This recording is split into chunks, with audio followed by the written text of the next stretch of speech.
ठरलं तर मग ही मालिका प्रेक्षकांनो खूपच अशा मनोरंजक वळणावर येऊन थांबलेली आता आपल्याला पाहायला मिळणार आहे. आणि मालिकेत आज खूपच असा जबरदस्त मोठा ट्विस्ट येताना आपल्याला पाहायला मिळणार आहे.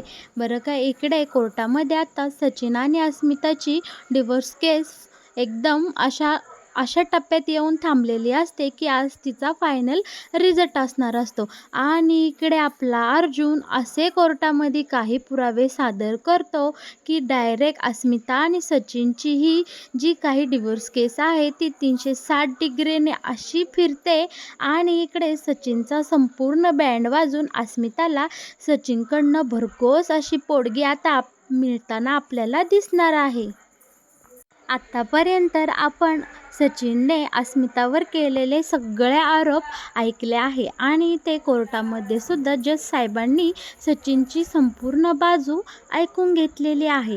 इकडे सचिननी अस्मिताचं आणि चैतन्यचं अफेअर आहे, त्यांचं एकमेकांवर प्रेम आहे आणि खूप वर्षापासून हे दोघे बहीण भाऊ असल्याचं नाटक करत आहे, असा सचिनने अस्मितावर खूपच मोठा घाणेरडा आरोप केलेला असतो.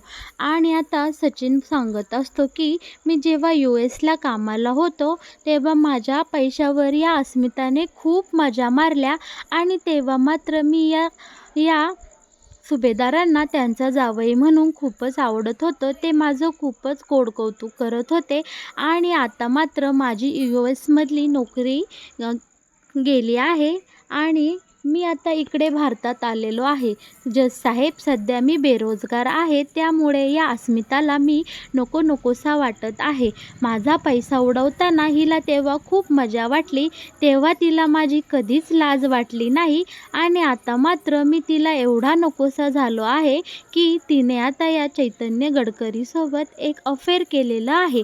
आणि हो जज साहेब, ही अस्मिता माझ्या मुलाला माझ्यापासून तोडण्याचा प्रयत्न करत आहे. मला माझा मुलगा हवा आहे. यांनी माझ्या मुलाचं बारसं केलं, त्याचं नाव देखील ठेवलं, पण मला यातलं ह्यांनी काहीच कळून दिलेलं नाही. आणि हो जज साहेब, त्या बारशाला हा चैतन्य गडकरीसुद्धा तिथे उपस्थित होता. याचे काही पुरावे मी आता तुम्हाला दाखवतो.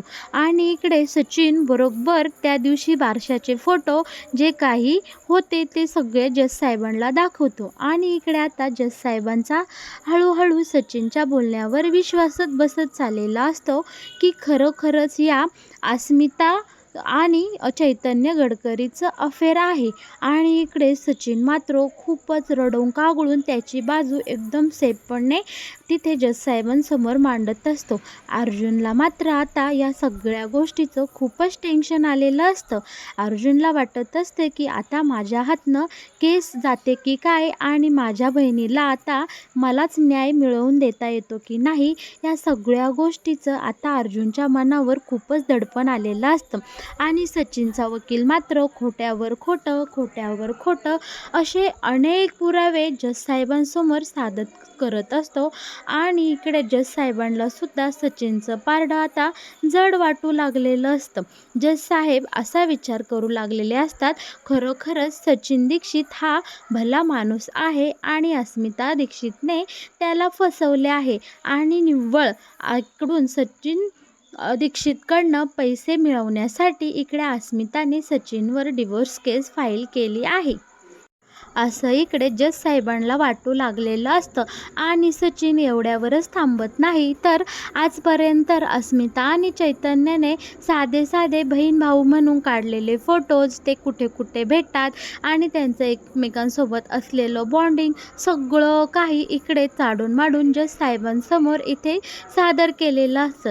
आणि या सगळ्याचा सायलीला सुद्धा खूपच राग आलेला असतो की हा सचिन केवढं खोटं नाटं बोलतो आहे. आणि जज साहेबांना सुद्धा या सचिनचं बोलणं आता पटायला लागलेलं आहे. आणि इकडे अर्जुनसुद्धा आपल्या अस्मिताची बाजू कोर्टामध्ये मांडतच असतो. अर्जुन बोलत असतो, जज साहेब, चैतन्य गडकरी हा माझा लहानपणीचा मित्र आहे आणि अस्मिता माझी लहान बहीण आहे, त्यामुळे या दोघांचं नातं हे खूपच असं लॉयल आहे. ही दोघेसुद्धा बहीण भाऊच आहे. आम्ही लहानपणापासून सगळेजण एकत्र वाढलो, एकत्र खेळलो आणि एकत्र बागडलो आहे. यासाठी मी माझे आई-वडील म्हणजे अस्मिता सुभेदारचे आई-वडील प्रताप सुभेदार आणि कल्पना सुभेदार यांना देखील साक्ष देण्यासाठी मी तुमच्यासमोर सादर केलं आहे आणि त्यांनी सुद्धा काय आहे ती साक्ष दिली आहे. शिवाय आमच्या जवळच्या नातेवाईकांना सुद्धा या दोघांमधलं कसं नातं घट्ट आहे हे दाखवण्यासाठी तुम्हाला इथे सगळ्यांची जबान सादर केली आहे जज साहेब. पण या सचिन वर अजिबात तुम्ही विश्वास ठेवू नका. हा सचिन दीक्षित खूपच फ्रॉड माणूस आहे जज साहेब. त्याच्या या भोळ्या चेहऱ्यामागे खूपच एक क्रूर चेहरा लपलेला आहे आणि तो मी लवकरात लवकर तुमच्या सगळ्यांसमोर आणणारच आहे. तेव्हा इकडे जज साहेब आता असं इथे बोलतात की मी सगळे साक्षी पुरावे ऐकून घेतलेले आहे आणि मी आज काहीही निर्णय देणार नाही. कोर्ट या दोघांना पुढची तारीख सुनावत आहे आणि पुढच्या तारखेला या दोघांच्या डिवोर्स केसचा फायनल रिझल्ट मी लावणार आहे. तेव्हा अर्जुन सुभेदार आणि इकडे सचिन दीक्षित यांना मी आता शेवटची संधी देऊ इच्छित आहे. पुढच्या हिअरिंगला तुमच्या ह्या केसचा संपूर्ण निकाल लावला जाईल. त्यामुळे तुम्ही तुमच्याकडे असलेले सदर पुरावे आणि इथून पुढे कोर्टामध्ये सादर करणार आहात ते सगळे पुरावे तयार ठेवा. आणि इकडे आता जज साहेब बोलतात की कोर्ट इज ॲडजस्ट. आता इकडे अर्जुन आणि हा सचिन समोरासमोर येतो आणि सचिन अर्जुनला बोलत असतो की अर्जुन सुभेदार, तुम्ही आत्ताच ही केस सोडून द्या, कारण तुम्ही तुमच्या आयुष्यात हारलेली ही पहिली डिवोर्स केस असणार आहे, जी की तुमची बहीण म्हणजेच अस्मिता सचिन दीक्षित आणि सचिन दीक्षित यांची डिवोर्स केस स्वतः अर्जुन सुभेदार हा हारणार आहे. हे मी तुला 100% सांगतो आणि तू ही केस आत्ताच माघार घे आणि केस सोडून दे. तर अर्जुन इकडे सचिनला मोठ्या तोऱ्यात सांगतो की हे बघ सचिन, अर्जुन सुभेदार आजपर्यंत एकही केस हारला नाही आणि कधी हारणार सुद्धा नाही आणि कितीही काही झालं तरी विजय हा नेहमी सत्याचाच होत असतो. त्यामुळे तू अशी दिवसाढवळ्या स्वप्न पाहणं सोडून दे आणि तू ही केस हारणार आहेस. ही काळा दगडावरची पांढरी रेख आहे, हे तू सुद्धा लक्षात ठेव. इकडे सचिन मात्र अर्जुनला खूपच खिजावत असतो. तेव्हा अस्मिता बोलते की तुला लाज नाही वाटत का रे इतकं खोटं नाटं बोलायला? दिवसेंदिवस तू माझ्या मनातून उतरतच चालला आहे. मला तू काहीसा बरा वाटत होता, पण तुझ्या या घाणेरड्या वागणीमुळे आता तू मला कणभर सुद्धा आवडत नाहीस. तर सचिन लगेच इकडं म्हणतंय, हो आता मी तुला कसा आवडेल? तुला आता तर चैतन्य गडकरी आवडतो ना. आणि इकडे मुद्दामून सचिन हा चैतन्य आणि अस्मिताचं नातं जुळवायचा प्रयत्न करत असतो. आता इथे कोर्टामध्येच अस्मिता, सचिन, अर्जुन यांची चांगलीच बाचाबाची होते आणि नालायक सचिन आता कोर्टातून निघून जातो. पण या सगळ्यांचं बोलणं सायली ही मात्र शांतपणे ऐकत असते आणि ऑब्झर्व करत असते की सचिन कसा वागत आहे, कसा काय करत आहे आणि अस्मिताचा यावर काय परिणाम होत आहे. आणि इकडे आता सायली विचारात पडलेली असते की हा सचिन नक्की कसल्या मातीचा बनलेला आहे, त्याच्यामध्ये एवढा घाणेरडा बदल कसा काय झाला आहे, असं इकडे सायली विचार करत असते. आणि दुसरीकडे मात्र जेलमध्ये प्रियाच्या डोक्यात एकच कारस्थान शिजत असतं की काहीही करून मी गरोदर आहे ही गोष्ट सुभेदारांच्या घरी कळवायची. निदान कल्पीला तरी ही गोष्ट कळालीच पाहिजे, म्हणजे कल्पी मला इथे जेलमध्ये सोडवण्यासाठी येईल. आणि या विचारावरच गहन चर्चा आता प्रिया जेलमधल्या एका महिलेसोबत करत असते की मला तू काहीतरी उपाय सांग, जेणेकरून माझ्या घरचे घाईघाईने मला इथे जेलमध्ये भेटायला येतील आणि मी या जेलमधून बाहेर होतील. आणि इकडे प्रिया खूप सारा विचार करत असते, खूपच कारस्थान करत असते आणि तिच्या डोक्यात सतत एकच गोष्ट चालू असते, काहीही करून कसल्याही टोकाला जाऊन कोणतंही टोक गाठून मी गरोदर आहे ही गोष्ट फक्त सुभेदारांच्या घरी पोचवायची. आणि ती कल्पनापर्यंत कशी पोचेल या सगळ्या प्लॅनिंगमध्ये आता प्रिया इकडे असते आणि ती मोठी प्लॅन आखते आणि त्या प्लॅनसाठी ती जे कृत्य करायचं आहे ते कृत्यसुद्धा इथे करते. आणि प्रियाला आता दवाखान्यामध्ये नेऊन ॲडमिट केलेलं असतं. दुसरीकडे कोर्टात जे काही घडलं या सगळ्यावर सुभेदारांच्या घरात खूप मोठी ग्रहण चर्चा रंगलेली असते. सगळेजण म्हणत असतात की सचिन किती खालच्या थराला गेलेला आहे आणि मला पोटगी देऊ नये, मला पोटगी द्यायला लागू नये म्हणून सचिन माझ्यावर इतके घाणेरडे आरोप करत आहे. यावर आता प्रतिमा बोलते की मग यावर आपण काहीतरी उपाय केलाच पाहिजे ना.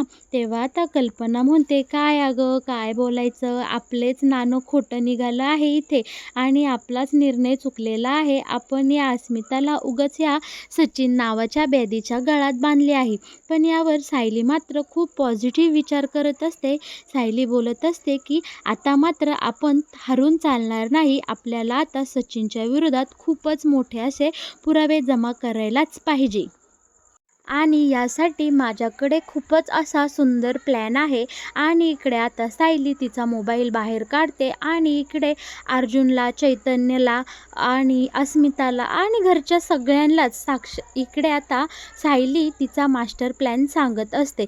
आणि तो प्लॅन नक्की काय हे पाहण्यासाठी हा व्हिडिओ नक्की शेवटपर्यंत बघा बरं का प्रेक्षकांनो. इकडे आता सायलीच्या प्लॅननुसार अर्जुनने सगळी काही तयारी केलेली असते आणि तो प्लॅन सक्सेसफुल करण्यासाठी इकडे चैतन्याचीही खूप मदत झालेली असते. पुन्हा एकदा कोर्टामध्ये अस्मिता आणि सचिनची केस उभी राहिलेली असते आणि आज या केसचा शेवटचा निकाल लागणार असतो.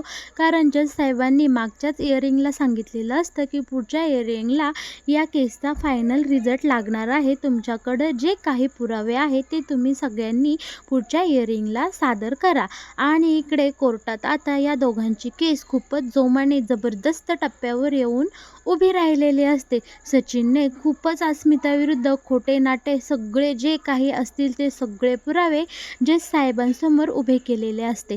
आणि इकडे जज साहेबांचा सुद्धा आता सचिनवर विश्वास बसलेला असतो आणि जज साहेब निर्णय देणारच असतात की आता सचिन दीक्षित याने अस्मिता दीक्षितला डिव्होर्स द्यावा, पण तिला काहीही पोटगी देऊ नये. पण तितक्यात आपला अर्जुन हा हिरोसारखा मस्तपैकी एंट्री मारतो आणि आता जज साहेबांसमोर असे एक धमाकेदार सचिनच्या विरोधात पुरावे सादर करतो की ह्या केसला एक नवीनच वळण लागलेलं असतं. इकडे आता सचिन जेव्हा कटघऱ्यामध्ये उभा असतो तेव्हा अर्जुन हा बोलू लागतो की जज साहेब, मी आज तुम्हाला जो पुरावा दाखवणार आहे तो पुरावा पाहून तुमची नक्कीच खात्री पटेल की हा सचिन दीक्षित काय लायकीचा माणूस आहे. आणि याचं माझ्या बहिणीसोबत लग्न झालेलं असताना सुद्धा एक्स्ट्रा मेडिकल अफेअर चालू आहे. आणि शिवाय ते अफेअर फक्त पहिलंच पुरतं नव्हतं किंवा तुर्तास थांबलेलं नसून ते अजूनही चालू आहे. आणि इकडे आता सचिन थोडासा घाबरलेला आपल्याला पाहायला मिळणार आहे. सचिन विचार करतो की अर्जुनने असा काय पुरावा आणला आहे की तो इतक्या कॉन्फिडन्सनी कोर्टामध्ये बोलत आहे. पण इकडे आता अर्जुन बोलू लागतो की जज साहेब, हे जे पेपर्स आहे हे सचिनच्या कॉल रेकॉर्डचे पेपर्स आहेत आणि ते तुम्ही एकदा पाहून घ्या. आणि मग काय प्रेक्षकांनो, इकडे आता सचिनची पारच बोलती बंद झालेली असते. आणि इकडे जज साहेबांनी सगळे असे सचिनचे कॉल्स रेकॉर्ड पाहिल्यावर जज साहेब या निर्णयावर येऊन थांबतात की सचिन दीक्षितचं एक्स्ट्रा मॅरिटल अफेअर असून त्याचं लग्नाबाहेर अनैतिक संबंध असून ते संबंध अजूनही त्याचे चालूच आहे. आणि इकडे चैतन्य तर खूपच खुश झालेला असतो. पण सचिनचा वकील मात्र आता गडबडतो आणि सचिनकडे पाहू लागतो. तेव्हा सचिनसुद्धा काही बोलण्याच्या मनस्थितीत नसतो. तो फक्त कोर्टामध्ये आता काय काय होणार आहे ह्या सगळ्याची वाट पाहत असतो. अर्जुन सांगत असतो की जज साहेब, तुम्ही हे सगळे पुरावे नीट एकदा पडताळून बघा. हे सचिन दीक्षितच्याच मोबाईलचे सगळे कॉल रेकॉर्ड्स आहे आणि तो कसं बोलतो ह्या मुलीसोबत ते सुद्धा पहा. आणि त्यांनी काय काय प्लॅनिंग केलं आहे, कसं कसं सगळं मॅनेज केलं आहे, या सगळ्याचे 101 पुरावे या सगळ्या कॉल रेकॉर्डमध्ये आहे. आता इकडे सचिन दीक्षितचा वकील मात्र खूपच शांत झालेला असतो, कारण त्याच्याकडे आता बाजू मांडण्यासाठी काही उरलेलं नसतं. आणि हा एकमेव पुरावा दाखवून अर्जुन शांत होत नाही. तर आता कोर्टामध्ये एक खूपच मोठा ब्लास्ट होताना आपल्याला पाहायला मिळणार आहे. इकडे आता अर्जुन थेट सचिनच्या आई बाबा यांनाच जज साहेबांसमोर आणून उभा करतो. आता इकडे सचिनचे आईवडील कोर्टामध्ये आलेलं पाहून सचिन मात्र घाबरून जातो, कारण सचिनने केलेल्या सगळ्या कर्माची फळं आता सचिनला त्याच्या डोळ्यासमोर दिसू लागलेली असतात. सचिनला आठवतं की मी माझ्या आईवडिलांचं घर विकलं आहे आणि त्यांना एका वृद्धाश्रमात नेऊन सोडलं आहे.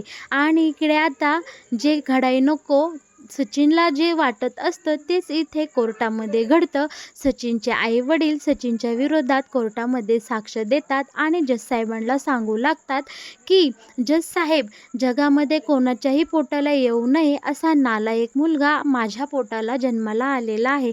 या नालायकाने आमचं राहतं घर विकून आम्हा दोघा आईवडिलांना त्याने खुशाल वृद्धाश्रमामध्ये नेऊन सोडलं आहे आणि आमची सून अस्मिता हिच्याविषयी आमच्या मनात खूप काही घाणेरडं सगळं काही भरून ठेवलं आहे आणि अस्मिताविषयी माझ्या मनात खूप सारे गैरसमज या सचिनने निर्माण केले आहे आणि या मुलाच्यावर विश्वास ठेवून आम्ही आमच्या नातवाचं तोंड अजूनही पाहिलं नाही. या गोष्टीचा आम्हा दोघांनाही खूप पस्तावा होत आहे. खरं तर आमची सून अस्मिता ही खरंच खूपच गुणी मुलगी आहे आणि तिच्यावर प्रताप आणि कल्पना सुभेदार या दोघांचेही चांगले संस्कार आहे आणि हा चैतन्य गडकरी हा अस्मिताचा खरोखरच मानलेला भाऊ आहे. लहानपणापासून अर्जुन आणि चैतन्य एकमेकांसोबत राहिल्यामुळे अस्मिताचं या चैतन्यसोबत सुद्धा बहीण भावाचंच नातं तयार झालेलं आहे आणि हे सगळं आम्हाला पहिल्यापासूनच माहीत आहे आणि सचिनलाही या गोष्टीची पूर्ण कल्पना आहे. पण कोर्टामध्ये अस्मिताला पोटगी द्यायला लागू नये म्हणून आमचा मुलगा हा नालायक सचिन अस्मिताच्या चारित्र्यावर घाणेरडे आरोप करत आहे आणि तिच्यावर असा घाणेरडे चिखलफेक करत आहे. आता मात्र जज साहेब शांत झालेले असतात आणि बरं का प्रेक्षकांनो, आता इकडे अस्मिता आणि या सचिनची डिवोर्स केस एकदम 360 डिग्रीने वळलेली असते आणि जज साहेब आता त्यांच्या निर्णयावर येऊन थांबलेले असतात. जज साहेब बोलतात, सदर पुरावे लक्षात घेता इथे सचिन दीक्षित हा दोषी मानला जात आहे. सचिन दीक्षितने आता अस्मिता सुभेदार हिला 25 लाखाची पोटगी द्यावी, शिवाय इकडे तिच्या बाळाचा सांभाळ करण्यासाठी भविष्यात तिला जर काही अडचणी आल्या आणि त्यासाठी आर्थिकदृष्ट्या सचिनने आता अस्मिताला सहाय्य करावे असे हे कोर्ट इथे आज्ञा देत आहे आणि अस्मिताच्या अब्रूवर केलेले जे काही घाणेरडे आरोप आहे यासाठी अस्मिता सुभेदार यांना 10,000 रुपये रोख रक्कम इथे सचिन दीक्षित याने अब्रू भरपाई नुकसानीचा दावा म्हणून द्यावी, अशी मी इथे तुम्हाला सक्त ताकीद देत आहे. आणि इथे आता जज साहेबांनी त्यांचा निकाल जाहीर केल्यानंतर संपूर्ण सुभेदार कुटुंबाच्या चेहऱ्यावर एक स्मित हास्य येतं आणि इकडे सचिन मात्र खूपच असा घाबरलेला असतो आणि त्याला काय करावं हे आता सुचत नाही. ठरलं तर मग या मालिकेमध्ये येणारा हा नवीन ट्विस्ट पाहून प्रेक्षकांनो तुम्हाला कसं वाटलं आणि ह्या येणाऱ्या ट्विस्टवर तुमचं काय म्हणणे आहे हे मला नक्कीच आपल्या कमेंट बॉक्सद्वारे कळवा. आणि हो, असेच नवनवीन छान येणारे मनोरंजक ट्विस्ट पाहण्यासाठी तुम्ही आपल्या चॅनलला नक्कीच सबस्क्राईब करा.